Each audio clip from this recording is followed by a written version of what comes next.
What's up, guys? It's Eventon here. So I just finished recording the new player experience probably 3 or 4 different times, and for the life of me, I could not get it to work. I think there's something wrong with the CC server or whatever it is, because typically on the normal server, I have no issue, basically multi-boxing and having recording software run at the same time, everything smoothly. But for whatever reason, even though the game runs smoothly, my recording software just cannot pick it up for whatever reason. And there is times where it does lag in game, but yeah, I realized it's actually been a while since I've recorded my last video. It's probably coming up on 3 weeks now. Just got some real life stuff going on. Nothing too serious, but just things I kind of need to get my ducks in a row in order for me to kind of do what I want, as well as play EVE Online a bit more. So unfortunately, this video, I really wanted to just like play through the whole new player experience and all that stuff, but like it physically will not allow me to do it. And I've been trying to make a video about this for a little over a week now. So I'm just going to be showing kind of like this part where I just finish it. And I did write down some notes about some things I've talked about the new player experience. There's tons of other videos on it. DeLone Wolf has a very good video on the new player experience. Not sure if Ace Face has made one, but I definitely know he has. Me and him have actually talked about it over text, like in the comments and stuff like that as well. So I have talked to other content creators about it, but I just feel really bad that I just could not get the recording to work like at all whatsoever. As explosions were happening and like the text dialogue was happening, all that stuff, like it is just way too laggy. It is completely unwatchable. So I'm mainly just going to give you guys my notes and some of the things I've noticed prior. It's also some of the issues or some of the concerns that other people have. So as a side note, some people were making these kind of gripes, which I have absolutely no issue with. I don't think it's that big of a deal at all whatsoever. One of them was like, they give you an Astero instead of a Corvette at the very, very beginning. I don't think that's a big issue at all. Who cares? People want to fly a cool ship. And I think as a new player, I think just because this is something CCP has done for the first 16 or 17 years for the new player experience, we're like, oh, you have to start in a Corvette. You have to start at the very bottom. I don't think it really matters all that much. Plus, you get in a Corvette within the first 30 minutes of playing the game anyway, after you finish playing the new player experience portion. They do talk about like, oh, getting fleet formation or like fleet warp formation. I know that doesn't exist, but again, who cares? Like, they don't have to teach you about, oh, you have to align and then everyone warps together as a fleet.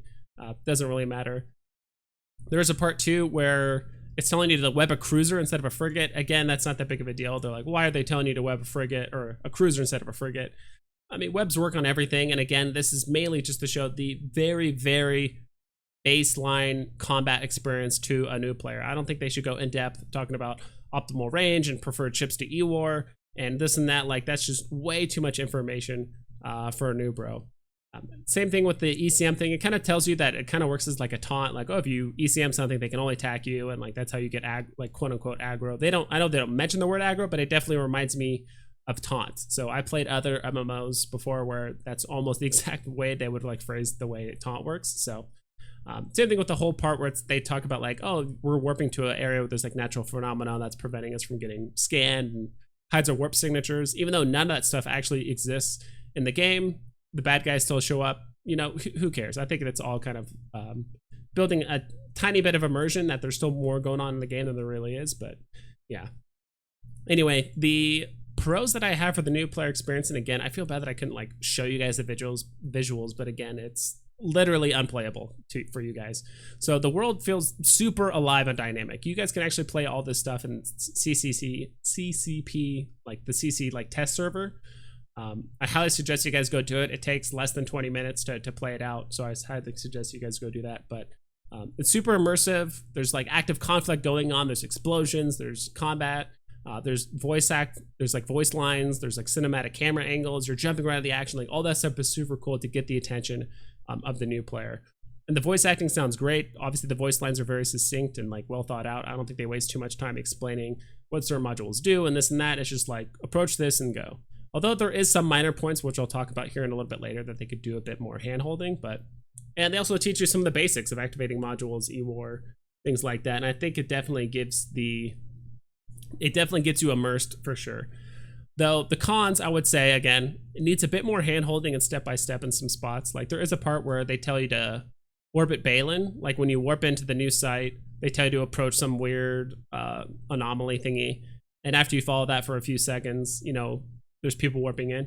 It tells you, Balin tells you to orbit him, but never up until that point. They've always told you to approach. The last 2 or 3 times they tell you to go to something, they always told you to approach. But this time with Balin, they say, oh, or orbit Balin, but it doesn't even give you a prompt to orbit him. So unless you actually click orbit, you actually can't continue on with the rest of the like new player experience, like tutorial parts. So you click approach, nothing happens until you click orbit, then finally the next prompt happens. Same thing happens a bit later where there's 3 frigates, you kill one solo, then it tells you to kill the last 2 frigates.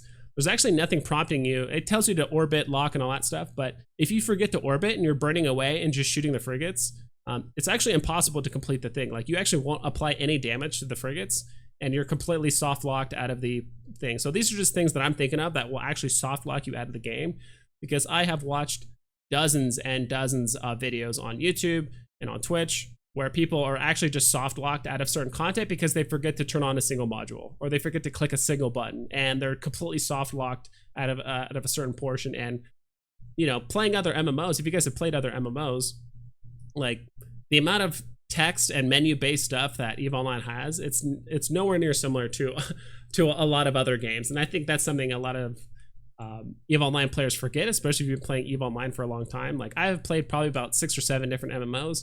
It wouldn't surprise me that some of the people that have been playing EVE Online for a long time have maybe played one other MMO in the meantime. Like, you know, for some people, EVE Online is the MMO they play, and this is all they know.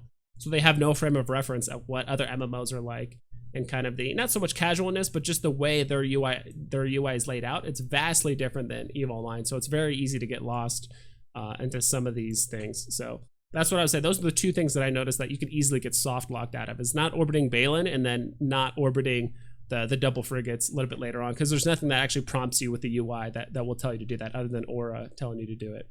The other thing too, I think very, very obviously, is that as cool as everything is, it's setting very high expectations of how the rest of the game is going to play out. So there's like cool cutscenes, there's potentially developing relationships with Aura and Balin, and then other people with Air, and compelling storylines, like the voice acting, like the dynamic atmosphere of debris and explosions, where if you look at a certain angle, there's an explosion, there's things moving, all that stuff. As you guys know, that any of you guys that have played EVE Online for any span of time, the game is not like that at all, by any means. Actually, the game feels, after playing it for a while, the game feels very, very static. Other than other players, the whole atmosphere and everything is very, very static. So there's not a lot of explosions and active stuff going on. You know, there's not... I'm sure there is compelling storylines, but unless you want to read through pages and pages of paragraphs of text and all that stuff, same thing with developing relationships with NPCs. Like, you know, you hear about all these voice acting and stuff like that with Balin and Air. And if I click this next button, there's going to be this lady from Air that's going to help me out with my next steps with my training program. But, you know, I really hope CCP kind of takes the next steps to develop that storyline with Air, because it's new. It's new to veterans, but it's also new to obviously new players too. I really hope they expand upon that. Like, who are the guys that are attacking us? Why? What kind of technology are they after? You know, who is Air, and why have they just recently introduced themselves into the world of EVE Online?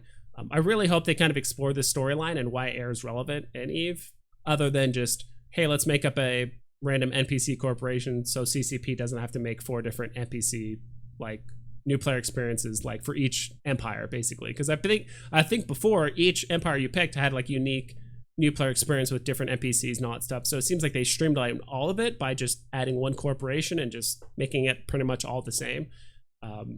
So I really hope that's not the only reason why they did it. I really hope they actually explored some of the storyline and some like the lore relevant stuff, like why Air is involved with a lot of the capsulator technology and all that. So hope they explore a lot of that portion of the game. So again, it's setting really high expectations of the game that I think eventually especially when you get to something, and I think this is my next thing I'm going to bring up, which is I think the heart of the issue is with the new player experience, and I really hope they expand upon this later, and I have high hopes for it ever since they added all this. It's basically revamping or expanding upon the career agents and everything beyond that.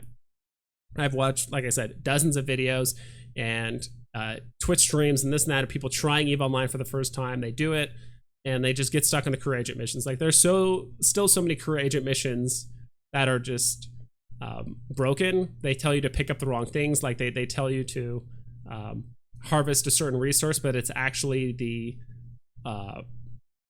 refined version of it rather than it being like the actual version. The sensor overlay is still off by default. Like the overlay itself is like very messy. People still don't even understand like what they're doing when it comes to a lot of the career agent missions and how it's set up. The proof of discovery thing is so weird that like, you know, go to a gas, like you take an acceleration gate to get to a gas cloud, like none of that stuff actually exists in the game. Like it's just very, very strange how all the career agent missions are set up, but then none of it is actually applied like into the actual game outside of that. So I really hope they expand upon that, because I think that's the heart of the issue. It's not just like, I have watched YouTube videos talking about how like the first 2 hours of any MMO or just like getting a person's attention is like extremely important. Like there's a lot of games, there's a lot of MMOs that like people don't even play past like the first hour or two just because they can't understand the concept or it's just not their gameplay style. So I understand that part, but if we actually want to keep players long term, like we need to expand upon like the career agents, revamp it, make it a bit better, make it a bit more updated with current things that are actually happening. How are certain careers actually relevant to EVE Online? How can you get paid to do it? And then beyond that, after you're done with all of that, actually have Aura stick around for a bit, because I've seen a lot of new players after you complete the career agents, Aura's just like, all right, seems like you're up to date, see you later. And people are like, well, I kind of would like Aura to stick around a bit longer and tell me what the hell to do, you know? I definitely think there should be NPC agents, you know, and corporations and factions that are reaching out to you. Like once you complete, let's say the career agent for industrial or harvesting or whatever it is. It's been so long since I've done the career agents, I'm not even sure which ones they are exactly. Now, once you complete them, like I feel like you should actually have NPC agents reaching out to you like, hey, I saw you complete the military training. I got some missions for you that you can go run once you're done or once you're ready, whatever it is.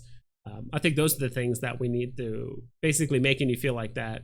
Not just like you're special, but like there is that capsuleers are valued. And there's a lot of corporations that would love to have a capsuleer on their side, completing missions, harvesting resources, hauling stuff, all of that. So yeah.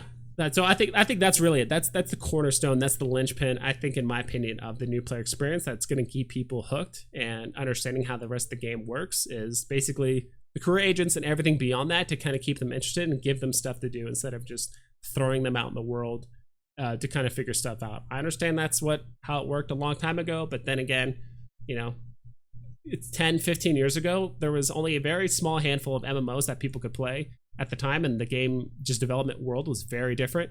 Nowadays, there are more than enough MMOs to play online. A lot of them are for free. A lot of them have different dynamics and stuff like that. So it's like just not only is like MMOs have changed, but also just like the gaming world and stuff has changed, and so have the consumers. So now I'm kind of getting too in depth with all that stuff, but again, I really wish I could have showed you guys some recording of me like playing through it, but it is just way too laggy and way too unwatchable for you guys to actually enjoy it. If I can't enjoy it, I doubt you guys would too. So part of me in this video also wanted to go down a whole line of thinking when it comes to like, you know, I really think CCP should expand upon this kind of like UI element and the voice acting and all that stuff for like running missions and other PvE parts of the game. I'll probably do that in a whole nother video, but at least as of right now, I just want to keep it strictly to the new player experience for the most part. So I will be doing a part 2 to this, which is kind of covering the skill plans and the skill tree and all that stuff that they kind of teach you, which I think is very interesting. That's probably the one I have the least amount of experience with because I haven't done it yet, and I've watched one video on it, but that was a while ago, so I'm sure CCP has done some updates in the meantime. But